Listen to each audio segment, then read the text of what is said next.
محتشم حضرات، آج ہم بہت ہی اہم اور مارکت الارا مسئلہ باغ فدق ہے جو اہل سنت و جماعت اور اہل تشیع کے درمیان، اس حوالہ سے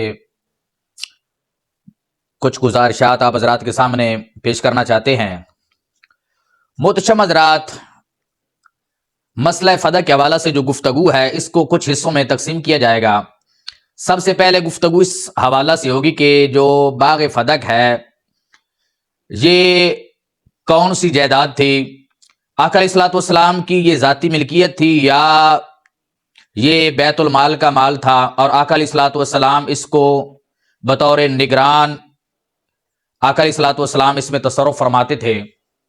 اور اس کے بعد اس حوالہ سے گفتگو ہوگی کہ حضرت ابو بکر صدیق رضی اللہ تعالیٰ عنہ کے پاس سیدہ طیبہ فاطمہ زہرا رضی اللہ تعالیٰ عنہا خود تشریف لے کر گئی تھیں یا آپ نے پیغام بھیجا تھا؟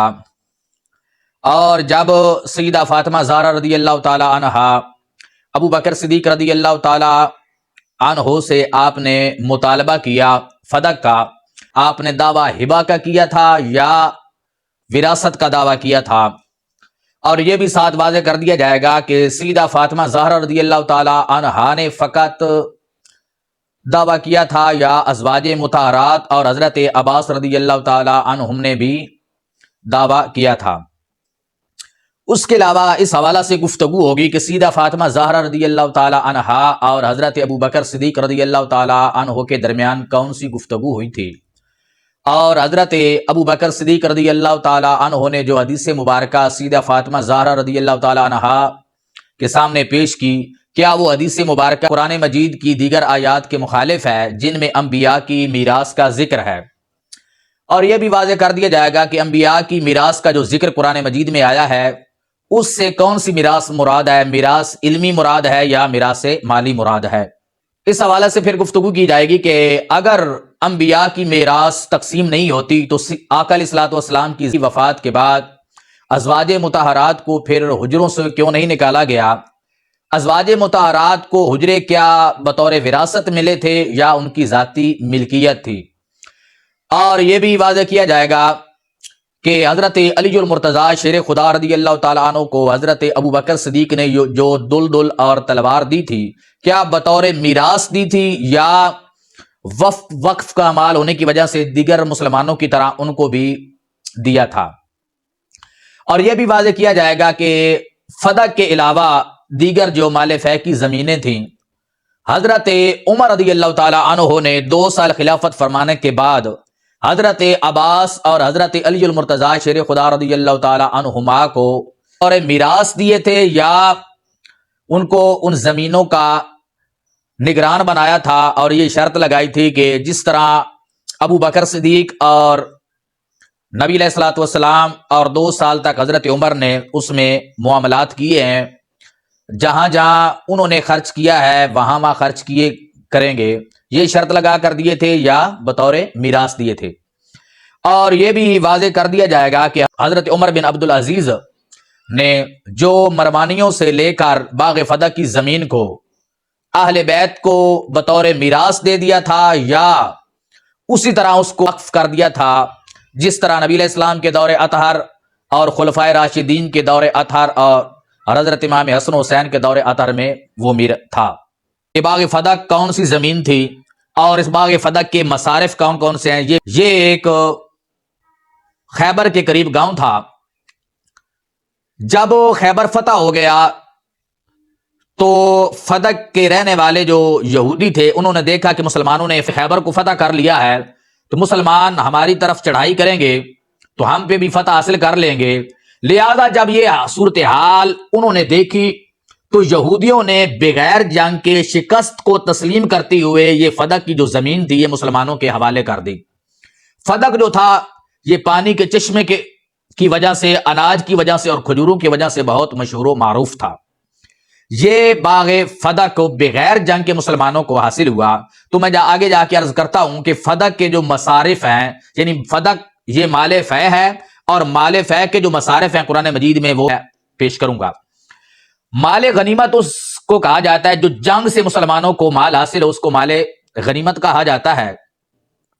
مال غنیمت کے 5 حصے کیے جاتے ہیں. ایک حصہ جو ہوتا ہے وہ اللہ اور رسول کے قرابت داروں اور دیگر جو مسکین ہے، یتیم ہے اور مسافر ہے ان پر نبی خرچ کرتا ہے، یا حکمران جو ہوتا ہے وہ خرچ کرتا ہے، اور 4 حصے اس کے جو ہوتے ہیں وہ فوجیوں کے لیے ہوتے ہیں. اس کی تفصیل بھی قرآن مجید میں موجود ہے. باغ فدق جو تھا یہ مدینہ منورہ سے تقریباً 150 میل دور واقع تھا. باغ فدق یہ مال فے ہے. قرآن مجید میں سورہ حشر میں اس کی تفصیل موجود ہے. رب ذوالجلال نے ارشاد فرمایا ما افاء اللہ علی رسولہ من اہل القری، فرمایا اللہ نے ان بستی والوں سے جو اموال لے کر اپنے رسول کے حوالے کیے، فرمایا فللہ وللرسول، فرمایا وہ اللہ کے لیے ہیں اور اس کے رسول کے لیے ہیں، ولذی القربا اور رسول کے قرابت داروں کے لیے ہیں، والیتامی والمساکین یتیموں اور مسکینوں کے لیے ہیں، وابن السبیل اور مسافروں کے لیے ہیں. محترم حضرات، قرآن مجید کی اس آیہ مقدسہ سے یہ واضح ہو گیا کہ مال فے کہ جو مصارف قرآن نے بیان کیے وہ اللہ کے لیے، رسول کے لیے، قرابت داروں کے لیے، یتیموں کے لیے، مسکینوں کے لیے اور مسافروں کے لیے. محترم حضرات، بخاری شریف میں موجود ہے کہ مال فے 3 قسم کا تھا. ایک تھا مال بنی نذیر، ایک تھا فدق اور ایک تھا خیبر. یہ بخاری شریف کی حدیث نمبر 3711 میں موجود ہے. بنی نذیر والی زمین جو تھی وہ مدینہ منورہ کے قریب تھی، فدق مدینہ منورہ سے دور تھا اور خیبر اور زیادہ دور تھا. ابو داؤد شریف کی حدیث میں موجود ہے، ابو داؤد شریف کی حدیث نمبر ہے 2967 کہ بنو نذیر کی زمین کو آقا علیہ الصلوۃ والسلام اپنی ذاتی ضروریات کے لیے استعمال فرماتے تھے، اور فدق کی زمین کو مسافروں کے لیے آقا علیہ الصلوۃ والسلام استعمال فرماتے تھے، اور خیبر کی زمین کے آقا علیہ السلام 3 حصے فرماتے تھے. 2 حصے دیگر مسلمانوں پر خرچ کرتے تھے اور 1 حصہ اپنے اہل بیت کے اخراجات کے لیے آقا علیہ السلام استعمال فرماتے تھے. باقی پھر جو تیسرے حصے سے بچتا تھا وہ مہاجرین پر آقا علیہ السلام خرچ فرماتے تھے. ابو داؤد شریف میں یہ روایت موجود ہے. بخاری اور مسلم شریف کی حدیث میں ہے آقا علیہ الصلوۃ والسلام اپنے گھر والوں کے لیے سال کا خرچہ لے لیتے تھے، باقی جو بچتا تھا اس کو جہاد کے لیے اسلحہ پر استعمال فرماتے تھے اور جہاد کے لیے گھوڑوں پر خرچ کرتے تھے. بخاری شریف کی حدیث نمبر ہے 2904، 4885، اور مسلم کی حدیث نمبر ہے 4575، 4576 اور 4578. تمام خلفائے راشدین بھی اس کو اسی طرح استعمال کرتے رہے جس طرح آقا علیہ السلام کرتے تھے.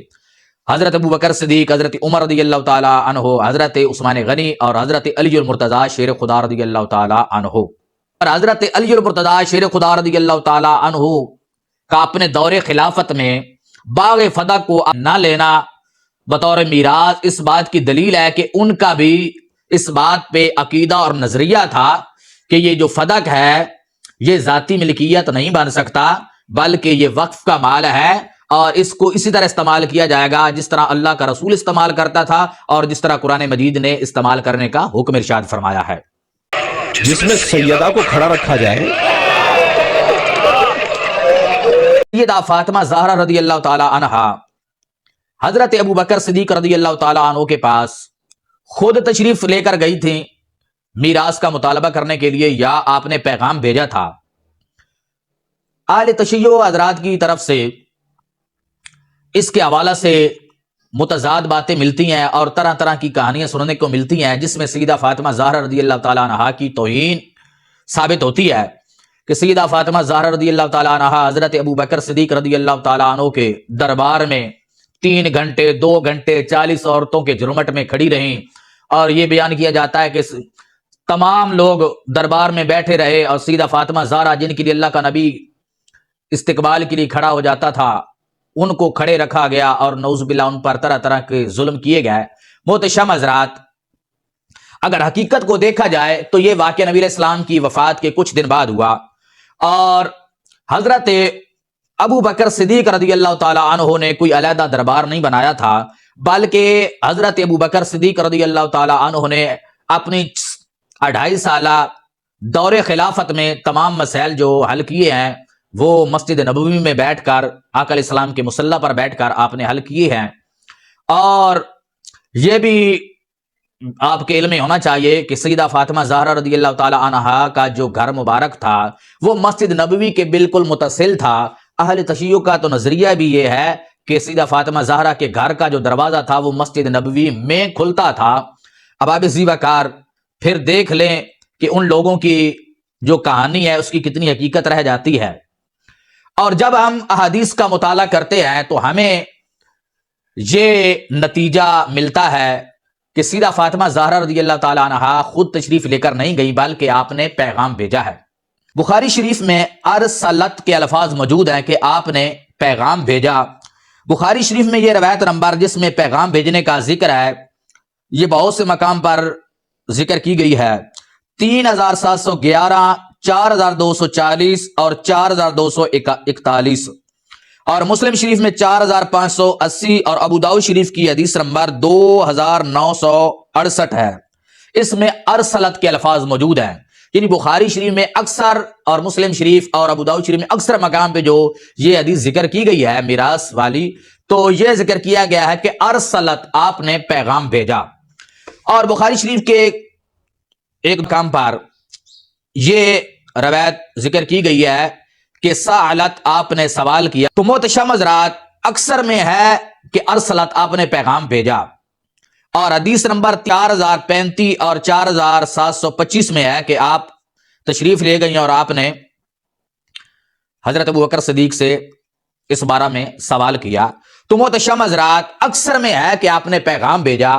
تو سیدہ فاطمہ زہرا رضی اللہ تعالیٰ عنہ کی شان، رفت، عفت، عظمت، شان کو مد نظر جب ہم رکھتے ہیں تو ان حدیثوں کو بھی انہی پر معمول کیا کرتے ہیں کہ آپ خود تشریف لے کر نہیں گئیں بلکہ آپ نے پیغام بھیجا ہے۔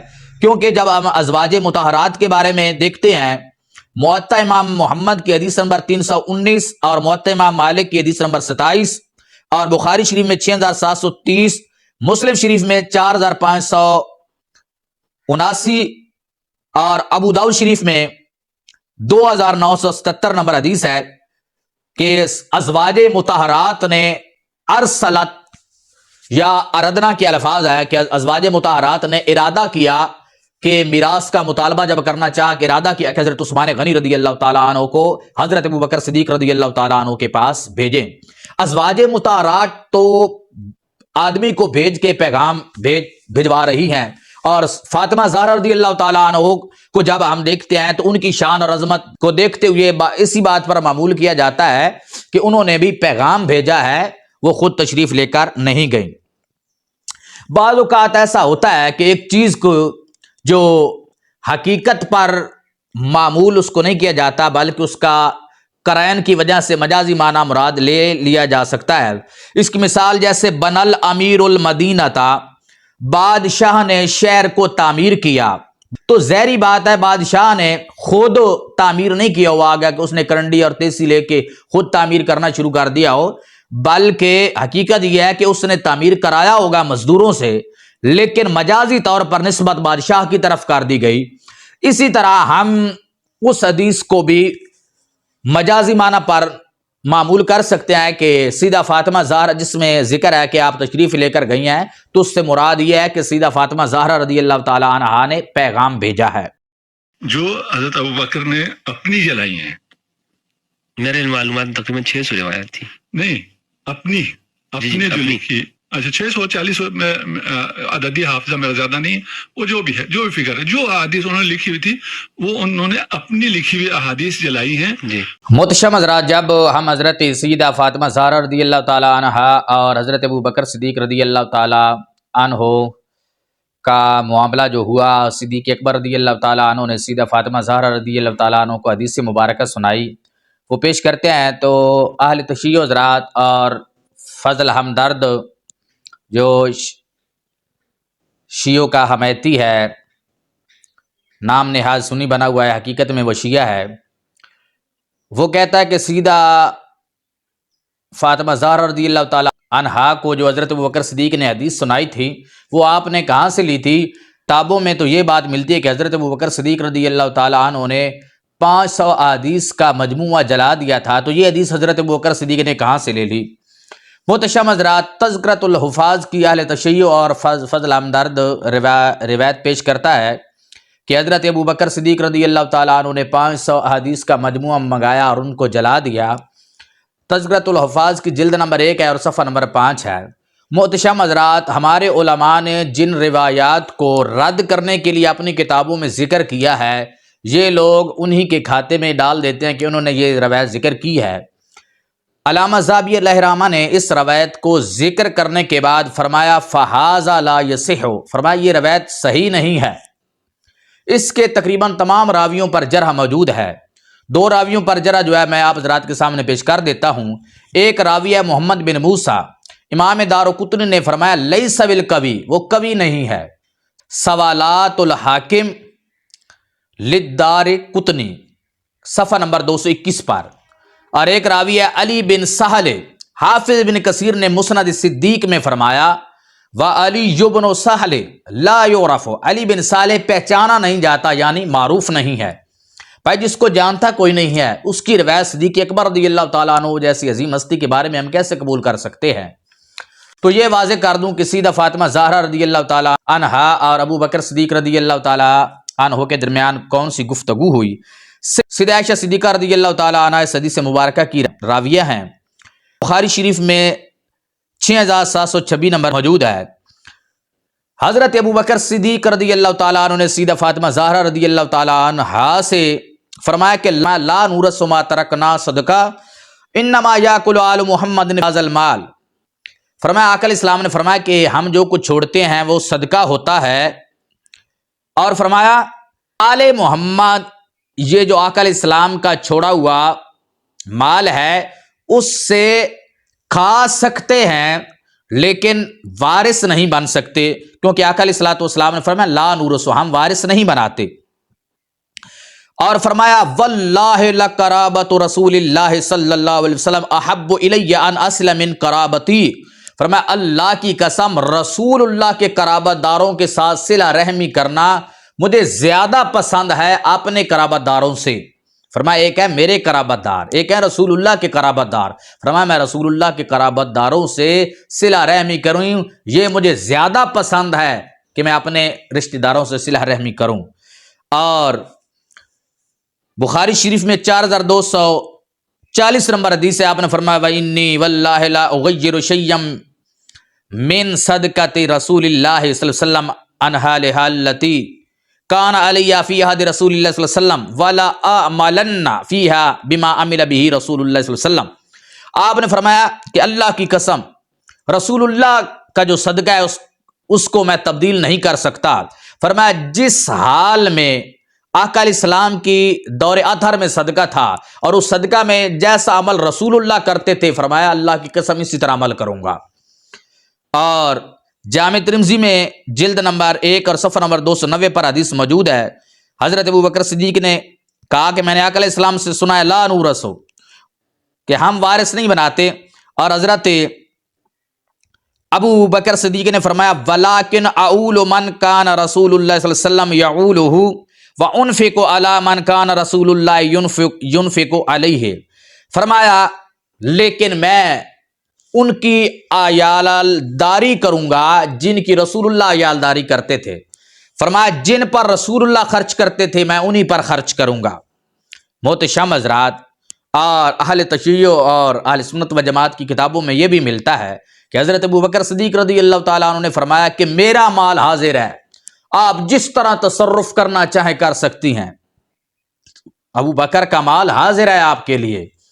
فرمایا لیکن میں نے تیرے باپ سے ایک حدیث سنی ہے، اس فدق کے حوالہ سے میں وہی عمل کروں گا جس طرح تیرا والد تیرا اور میرا نبی کرتا تھا. اب حافظ وقت سیدہ فاطمہ زہرا رضی اللہ تعالیٰ عنہ اس سے راضی ہو گئیں.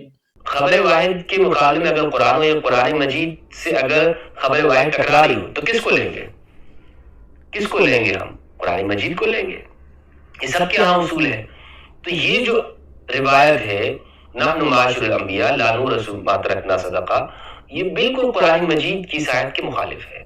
محتشم حضرات، جب ہم یہ حدیث مبارکہ پیش کرتے ہیں کہ حضرت ابو بکر صدیق رضی اللہ تعالیٰ عنہ نے سیدہ فاطمہ زہرا رضی اللہ تعالیٰ عنہ کو حدیث مبارکہ سنائی تو لوگ کہتے ہیں کہ یہ حدیث قرآن مجید کے مخالف ہے، اور تمہارا اصول اور ضابطہ ہے کہ جو قرآن مجید کے مخالف ہو اس حدیث اس کو رد کر دیا جاتا ہے۔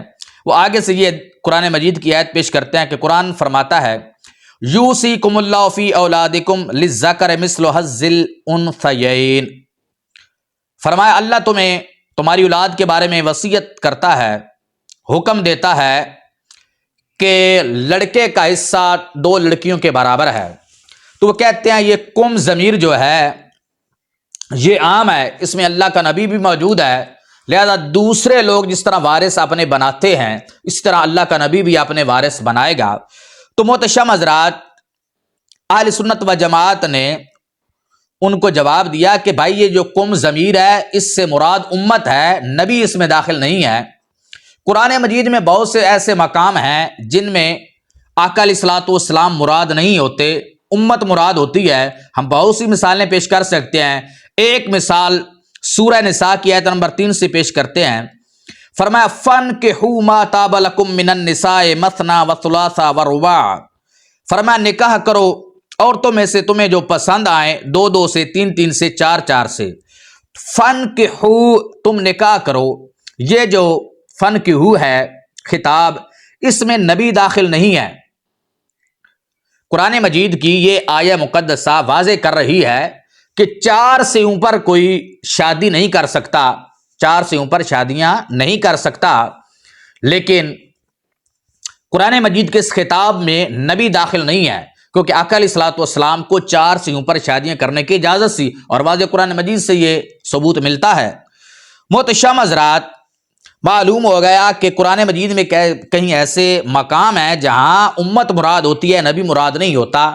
تو آتے ہیں یوصیکم اللہ فی اولادکم، یہ کم ضمیر جو ہے یہ کتاب اللہ کا عام ہے، اور یہ ایک فقہی اصطلاح ہے اہل تشیع اور اہل سنت و جماعت کے درمیان مسلمہ، کہ کتاب اللہ کا جو عام ہے وہ 2 طرح کا ہوتا ہے۔ ایک عام ایسا ہوتا ہے جس سے بعض افراد کو خاص کیا جاتا ہے، اور ایک ایسا عام ہوتا ہے جس میں سے کسی بھی فرد کو خاص نہیں کیا جا سکتا اور نہ کیا گیا ہوتا ہے۔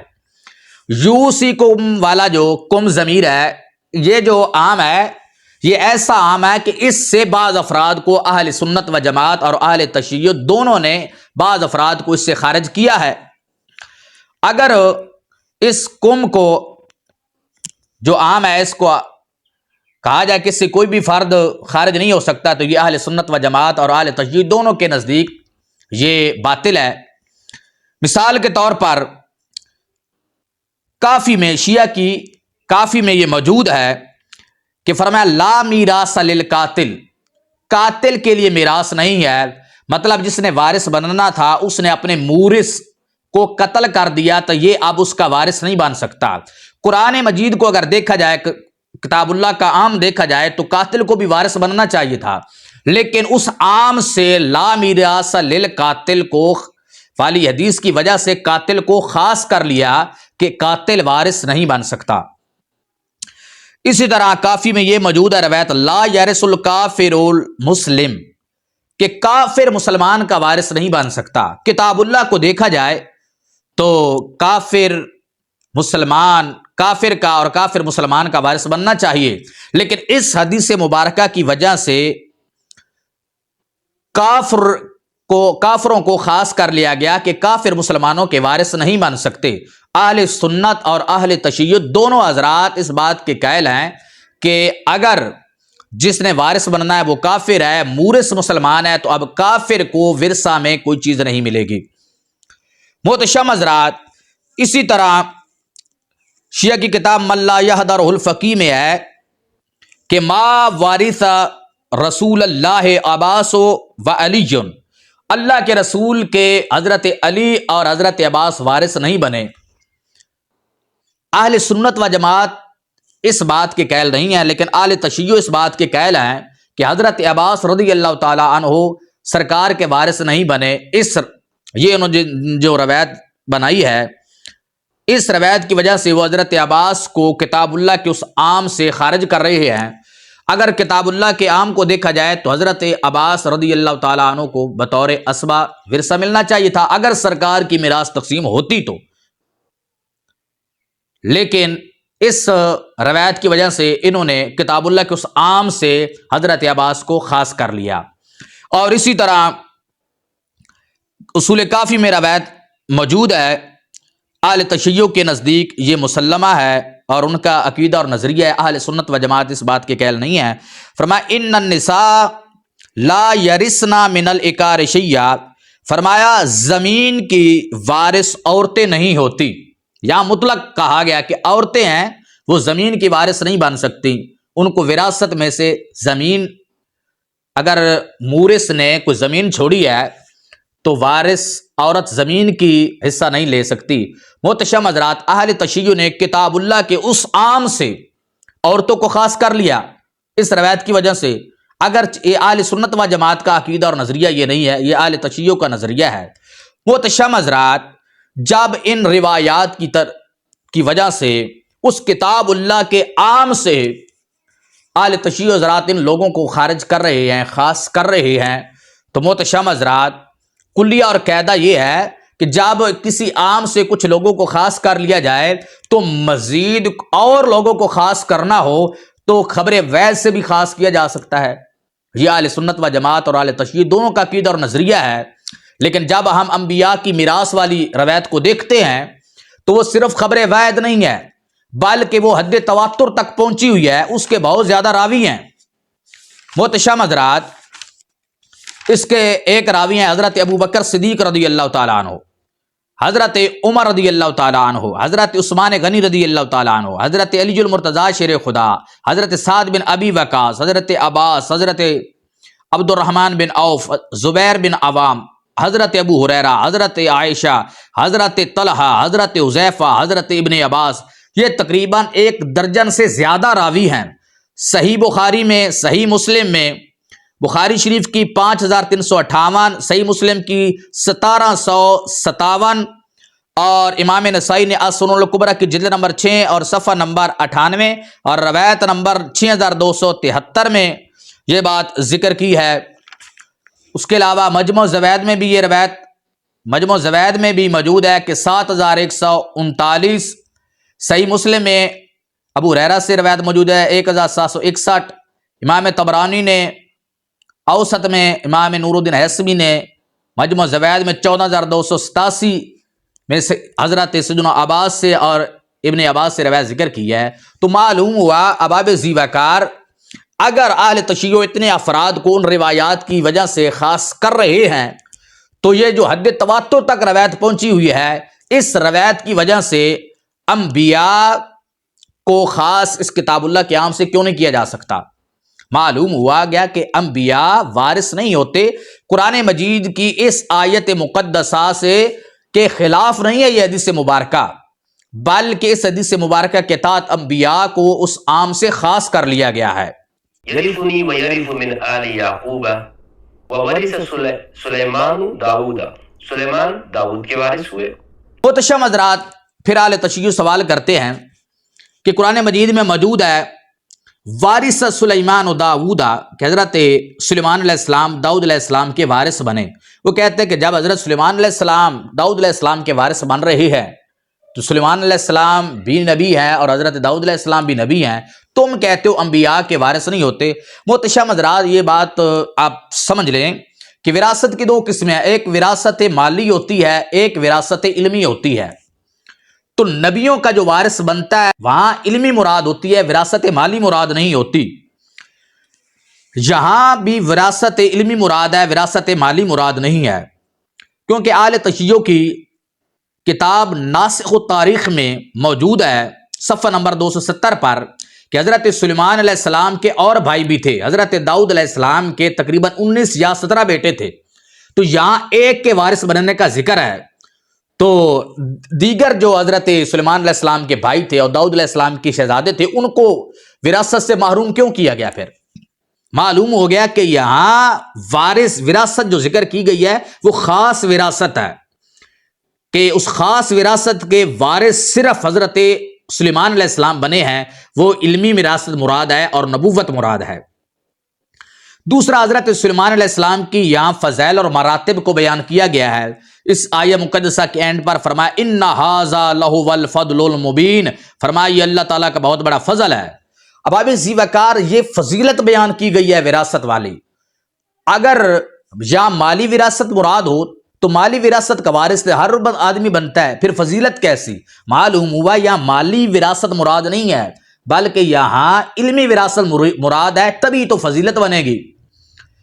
دوسرا، تفسیر ساوی جو اہل تشیع کی ہے، جلد نمبر 2 صفحہ نمبر 83 پہ فرمایا ان ھذا لہو الفضل المبین سے مراد نبوت اور بادشاہت ہے۔ جب ہم قرآن مجید کے سیاق و سباق کو دیکھتے ہیں تو قرآن بھی اس بات پہ دلالت کرتا ہے کہ یہاں وراثت علمی مراد ہے۔ فرمایا یا ایھا الناس علمنا منطق الطیر، حضرت سلیمان علیہ السلام نے فرمایا کہ ہمیں پرندوں کی بولیاں سکھائی گئی ہیں۔ محتشم حضرات، حضرت امام جعفر صادق رضی اللہ تعالیٰ عنہ کا جب ہم فرمان دیکھتے ہیں، اہل تشیع کی کتاب جو ہے کتاب اصول کافی صفحہ نمبر 18 اور حدیث نمبر ہے 558، حضرت امام جعفر صادق نے فرمایا وَإِنَّ سُلَيْمَانَ وَارِثَ دَاوُودَ وَإِنَّ مُحَمَّدًا وَارِثَ سُلَيْمَانَ وَإِنَّ وَارِثْنَا مُحَمَّدًا، فرمایا حضرت سلیمان علیہ السلام داؤد علیہ السلام کے وارث بنے اور حضرت محمد صلی اللہ علیہ وسلم حضرت سلیمان علیہ السلام کے وارث بنے اور ہم حضرت محمد صلی اللہ علیہ وسلم کے وارث بنے، ہمارے پاس تمام کتابوں کا علم موجود ہے۔ اب آپ ذی وقار آپ خود اندازہ لائیں کہ ہمارے نبی حضرت سلیمان علیہ السلام کے وارث بن رہے ہیں، ہمارے نبی حضرت سلیمان علیہ السلام کے وارث علمی بنے تھے یا مالی بنے تھے؟ مالی لحاظ سے تو واضح بات ہو گئی کہ ہمارے نبی حضرت سلیمان علیہ السلام کے وارث بطور علم کے بنے ہیں، حضرت سلیمان علیہ السلام بھی داؤد علیہ السلام کے وارث بطور علم کے بنے ہیں۔ اور تفسیر فرات ہے اہل تشیع کی صفحہ 82 ہے، حضرت علی المرتضیٰ شیر خدا کو میرے آقا علیہ السلام نے ارشاد فرمایا کہ علی، دیگر انبیاء جو پہلے علمی وارث بناتے تھے، فرمایا میرے علمی وارث تم بنے گا۔ اب حضرت داؤد علیہ السلام کے پاس دو طرح کا مال تھا، ایک مملوکہ خاص اور ایک مملوکہ حکومت۔ خود وہ زرع بناتے تھے، اس سے اپنا گھر کے اخراجات پورے کرتے تھے، وہ ان کا مملوکہ خاص تھا کہ حضرت داؤد علیہ السلام نبی بھی تھے اور بادشاہ بھی تھے، تو ان کے پاس جو دوسرا مال تھا مملوکہ حکومت، حضرت سلیمان علیہ السلام اس مملوکہ حکومت کے وارث بنے ہیں۔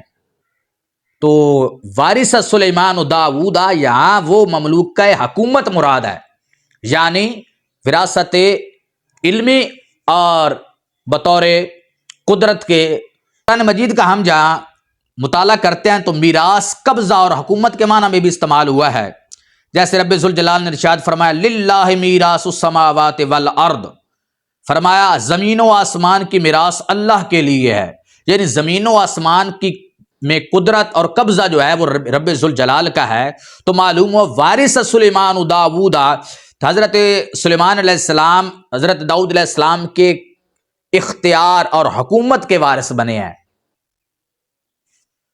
تو دوسری آیہ مقدسہ جو پیش کی جاتی ہے وہ سورۃ مریم کی۔ حضرت زکریا علیہ السلام نے رب ذوالجلال کی بارگاہ میں دعا کی، یا اللہ مجھے اپنے قرابہ داروں کا ڈر ہے کہ میری عورت بھی بانجھ ہے، تو مجھے اپنے پاس ایسا دے جو میرا کام اٹھائے اور میرا جانشین ہو۔ فرمایا یارثنی و یارث من آل یعقوب، جو میرا بھی وارث ہو اور آل یعقوب کا بھی وارث ہو۔ محتشم حضرات، یہاں بھی وراثت علمی مراد ہے، مالی مراد نہیں ہے۔ حضرت زکریا علیہ السلام لکڑی کے کام کرتے تھے، بطور بڑھئی کا کام کرتے تھے، ان کو جو وہاں پیسہ ملتا تھا اس کو اپنی زندگی کی ضروریات میں استعمال کرتے تھے۔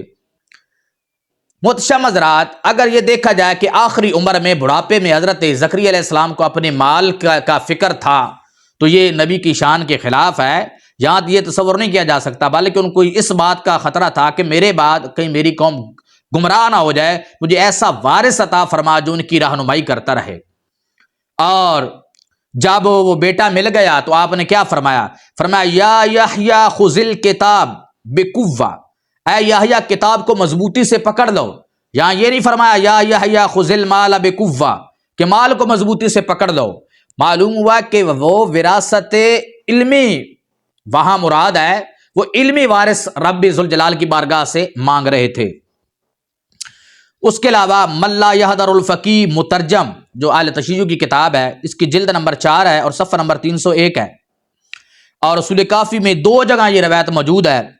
اللہ کے رسول نے ارشاد فرمایا ان العلماء ورثۃ الانبیاء ان الانبیاء لم یورثوا دینارا ولا درہما ولکن ورثوا العلم فمن اخذ منہ اخذ بحظ وافر. اللہ کے رسول نے فرمایا کہ انبیاء کے جو وارث ہوتے ہیں وہ علماء ہوتے ہیں. علماء جو انبیاء ہیں وہ درم و دینار کا وارث نہیں بناتے بلکہ وہ علم کا وارث بناتے ہیں. پس جنس نے ان سے علم لیا اس نے بہت زیادہ وافر حصہ لیا. محتشم حضرات، اس روایت سے بھی معلوم ہو گیا کہ وہاں قرآن مجید کی میں جو ذکر کیا گیا وہ وراثت علمی مراد ہے، نہ کہ وراثت مالی مراد ہے. قرآن مجید کی جب ہم اس آیت کو دیکھتے ہو تو معنی بالکل واضح ہو جاتا ہے. سورہ فاطر کی آیت نمبر 32 ہے.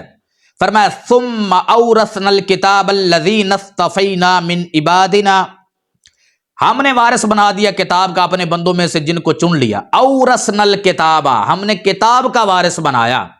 تو کتاب کا وارث جو بنے گا ظاہری بات ہے وہ وارث علمی بنے گا، نہ کہ وارث مالی بنے گا.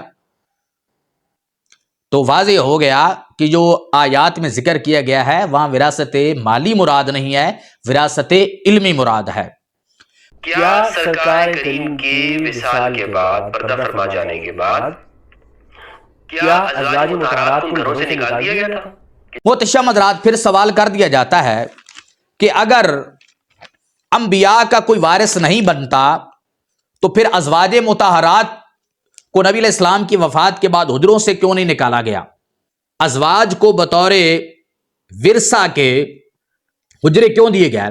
محتشم حضرات، نبی علیہ السلام نے اپنی ظاہری زندگی میں ہر ایک بیوی کو ایک ایک حجرہ بنوا کر ان کے قبضہ میں دے دیا تھا، جس طرح آقا علیہ السلام نے حضرت فاطمہ اور حضرت اسامہ کو گھر بنوا کر علیحدہ ان کے قبضے میں دے دیا تھا. اور ازواج مطہرات نے نبی علیہ السلام کی ظاہری زندگی میں اس پر قبضہ بھی کر لیا تھا. تو یہ ان کو بطور میراث نہیں ملے گھر، بلکہ یہ تو سرکار کی ظاہری زندگی میں مل گئے تھے اور انہوں نے قبضہ بھی کر لیا تھا. وراثت تو وفات کے بعد ہوتی ہے، تو انہوں نے سرکار کی زندگی میں قبضہ کر لیا تھا. اور معلوم ہوا کہ یہ ہبہ ما قبضہ ہے، اور ہبہ ما قبضہ موجب ملکیت ہوتا ہے. ان کی اپنی ذاتی ملکیت میں وہ آ گئے تھے، نہ کہ انہیں کو بطور ورثہ ملا. اور قرآن مجید سے بھی یہ ثبوت ملتا ہے. سورہ احزاب کی آیت نمبر 33 میں ذکر ہے، فرمایا کرن فی بیوتکن، فرمایا اے نبی کی بیویوں تم اپنے گھروں میں رہو. بیوتکن، اپنے گھروں میں. معلوم ہوا کہ وہ گھر جو تھے ازواج کی ملکیت تھے، ورنہ آتا کرنا فی بیوت الرسول، رسول کے گھر میں رہو. محتشم حضرات، اور یہ بھی واضح کرتا چلوں کہ بخاری شریف کی حدیث نمبر 6729 ہے، اس میں موجود ہے. حضرت ابو ہریرہ فرماتے ہیں آقا علیہ السلام نے ارشاد فرمایا لا یقتسم ورثتی دینارا ما ترکت بعد نفقۃ نسائی و معونۃ عاملی فهو صدقہ. فرمایا ہماری وراثت تقسیم نہیں ہوتی دینار میں، جو کچھ ہم چھوڑتے ہیں ہماری عورتوں کے نان و نفقہ کے بعد، یعنی ان کے خرچہ کے بعد، اور ہمارے کام کرنے والوں عاملوں کی اجرت کے بعد وہ صدقہ ہوتا ہے.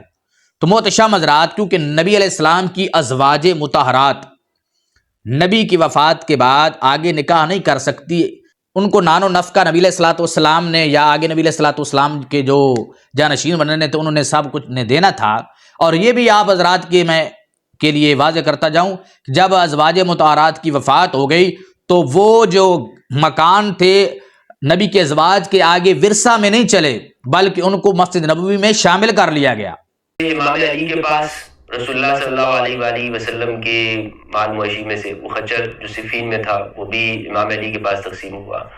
رسول اللہ صلی اللہ علیہ وآلہ وسلم کے پاس دیگر اموال تھے فدق کو چھوڑ کر، جناب عمر نے وہ امام علی کو دے دیے تھے، اور پھر آگے عمر بن عبدالعزیز نے جو بنو امیہ نے مکمل طور پر اس کا خود ہی ہڑپ کر کے کھانے لگے، عمر بن عبدالعزیز نے اس کو واپس لوٹا دیا۔ پھر سوال یہ کر دیا جاتا ہے کہ حضرت امام زین العابدین کے پاس تلوار موجود تھی، یہ بخاری شریف میں موجود ہے، اور یہ بھی کہا جاتا ہے کہ اگر نبی کی وراثت تقسیم نہیں ہوتی تو حضرت علی المرتضیٰ کو تلوار اور دلدل کیوں دیا گیا؟ باب اسی وقار حضرت علی المرتضیٰ شیر خدا کو تلوار اور دلدل کا دیا جانا ہی اس بات کی دلیل ہے کہ نبیوں کی وراثت تقسیم نہیں ہوتی، کیونکہ حضرت علی المرتضیٰ شیر خدا تو نبی کے وارث نہیں بنتے، ان کو دینا حضرت ابوبکر صدیق کا اس بات کی دلیل ہے کہ ان کو بطور وراثت نہیں دیا، کیونکہ نبی کی وفات کے بعد وہ وقف کا مال ہوتا ہے مسلمانوں کے لیے، تو سرکار کی تلوار کے لیے بہتر سمجھا حضرت علی پاک کو، اس لیے حضرت ابوبکر صدیق نے ان کو دے دی۔ جس طرح آپ نے حضرت زبیر بن عوام کو بھی کچھ چیزیں دیں اور محمد بن مسلمہ کو بھی دیں، تو ان لوگوں کو دینا اس بات کی دلیل ہے کہ ان کو بطور وراثت نہیں دیا تھا، بلکہ ان کو وقف کا مال ہونے کی وجہ سے دیگر مسلمانوں کو جیسے دیا ان کو بھی دیا۔ اور پھر یہ سوال کر دیا جاتا ہے کہ جو مال فہ تھا فدق کے علاوہ دیگر جو باغات تھے، حضرت عمر رضی اللہ تعالیٰ عنہ نے حضرت عباس اور حضرت علی المرتضیٰ شیر خدا رضی اللہ تعالیٰ عنہ کو کیوں دے دیے؟ بھائی ان کو بطور وراثت نہیں دیے، بطور ملک کے نہیں دیے، بلکہ ان کو ان کا نگران بنایا تھا۔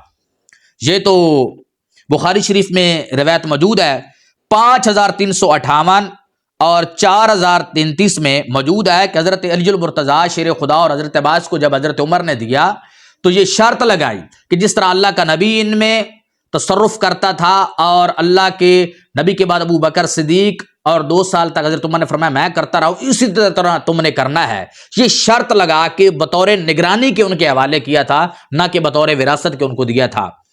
اور حضرت عمر بن عبدالعزیز نے جب مروانیوں نے قبضہ کر لیا تو مروانیوں کے قبضہ سے چھڑا کر اسی طرح کر دیا جس طرح آقا کے دور میں ابو بکر و عمر اور عثمان و علی کے دور میں، اور آگے اس طرح چلتا رہا۔ مروانیوں نے جب قبضہ کیا تو ان کے قبضے سے انہوں نے ذاتی قبضہ کر لیا، ذاتی ملک بنا لی، تو ان کے قبضے سے چھڑا کر اسی طرح کر دیا، نہ کہ آل بیت اطہار کو بطور وراثت کے دیا تھا حضرت عمر بن عبدالعزیز نے۔